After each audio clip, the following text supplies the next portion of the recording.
welcome to the next installment of Buckle Up Garage. I'm Corey, and today we are going to move on to what's going to be the spring project.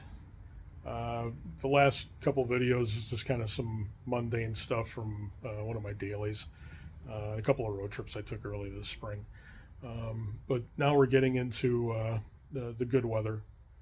Like I said, spring has sprung here in Wisconsin, and it's time to get to the more hot roddy kind of stuff. So I'm going to turn this around and show you what you probably noticed in the background a couple of times and explain what it's all about. All right, what we have here, I like to name my cars, but I like to wait for the name to come to me, you know. I call this one Pluto, and that would be in reference to John Belushi's character in Animal House. I'm a Belushi fan, so I'm sure a few of you are, but what we got here is also a 69 Chrysler, but this one is a legit Chrysler 300. I picked this up, boy, it's been a couple of years now already, and I've been sitting on it because you know, I spent most of my time getting bastard running back together. The motor's been in there a bunch of times, and I just wanted to make that thing a legit driver, something I could use every day. And it got its use last year. It went down to Florida, and more recently I took it down to Indy for the Indy cylinder heads parts swap meet. But it has its issues. It is by far not a great car. Decent, but not great. So, if you are at all into C-body Chryslers, you already know that there is absolutely nothing that you can buy for these things.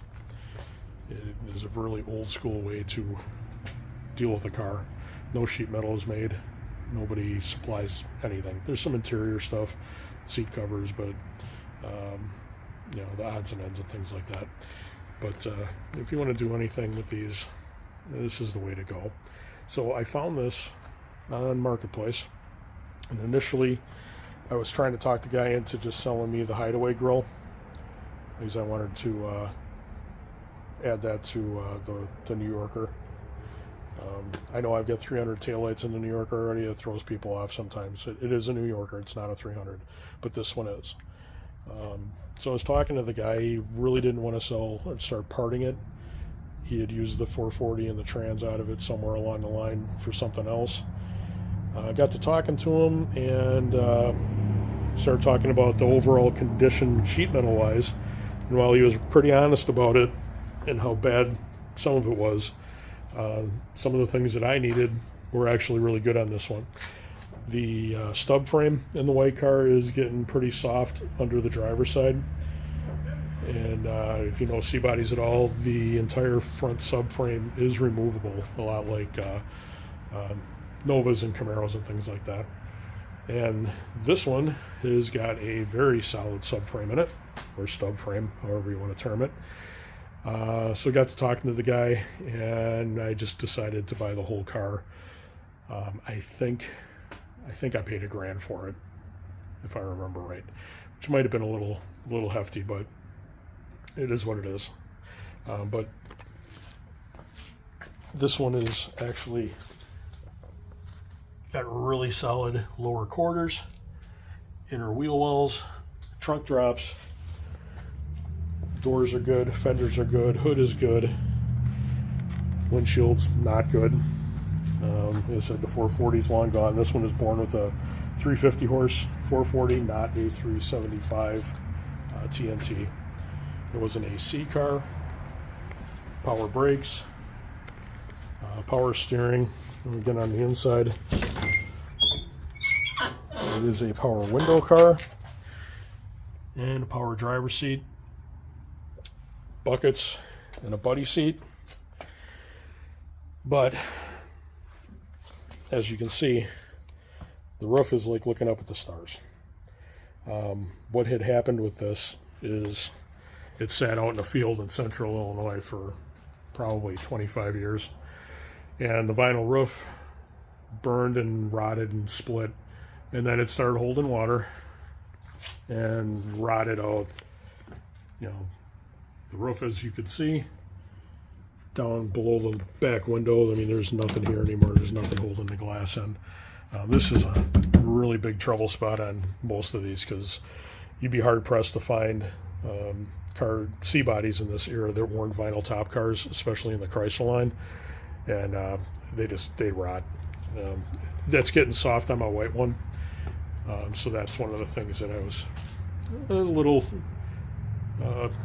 disappointed that it wasn't decent here. But it's not going to be. You're never going to find one that's really solid here. Unicorns for sure. But as the roof rotted out and then leaked inside, it took out the interior, and well, actually the driver's floor, I've seen worse. It does have a couple holes happening there, but maybe there's something to be used there. The passenger side is gone. The passenger side rear is really gone. And driver's side rear, so-so. So maybe there's something salvageable with that. Door panels and interior panels I've got up here in the crawl space up in the garage. While the backings were all, from being wet, were all gross and destroyed. The material isn't bad, so I'm thinking maybe I'll try my hand at recreating the backing boards for all the panels, and maybe I can kind of piece together a decent black 300 interior. The stainless is good, but stuff like the door handles are really pitted. Mirrors really pitted. So I mean, there's a lot of good usable stuff. This is kind of funny. This is absolutely the worst roller I've ever seen. It holds air, but not real long. So there's enough to pump it up quick and shove it in the garage or get it up on a trailer. So I got to get another roller for it for the time being. But this one was, like I said, born B7 blue with black top, black guts, bucket seats with a buddy seat. It was 276 gears, and I got the center section out of it because I want to put that in the white car for my longer road trips to try and get a couple miles per gallon out of it. But it was an open diff with the 276s. Like I said, it was not a TNT 440, 375 horsepower. It was the 350. But that's long gone, so that doesn't really matter. It's power drum brakes all the way around. I think I already said power windows and a power driver's seat. Most of the wiring under the hood is gone, so I'm going to have to hook some power up to this thing and see if that even works anymore. I'm guessing it probably doesn't, but maybe I can salvage it and add power seats, or a power seat to the white one. It's got kind of a cool patina to it, which, if this thing was slightly in better shape, would be kind of neat to just drop something in there and make a super rat out of it. But I don't know that that's really the way to go with it. I mean, I'm going to stick to the plan. I want to make that a better car. And to do that, I need the subframe out of this. I'd like the hideaways in the front end. Lower quarters, it needs. Trunk drops, it needs. And get the interior gutted out of it. I might make a fake 300 out of that thing, just because 300s look cooler. Part of me has said a couple times, just move the clip and the hood and the doors, and maybe take a shot at swapping quarters. I mean, that's a lot of work that I've never done before, but man, it could be cool. Imagine this with a good roof on it, a strong motor, the torque thrust on it. It could be a very cool car, but it's probably just too far gone. So that, I think, is going to do it for right now. I just think this is time to get serious about taking this thing apart, keeping what I need, maybe seeing if any of my friends out there have anything that they need off of it after I've got everything I want. Because like I said, nobody makes anything for C bodies, more or less. So that's a quick go over of what this car is about and what the plan is for it.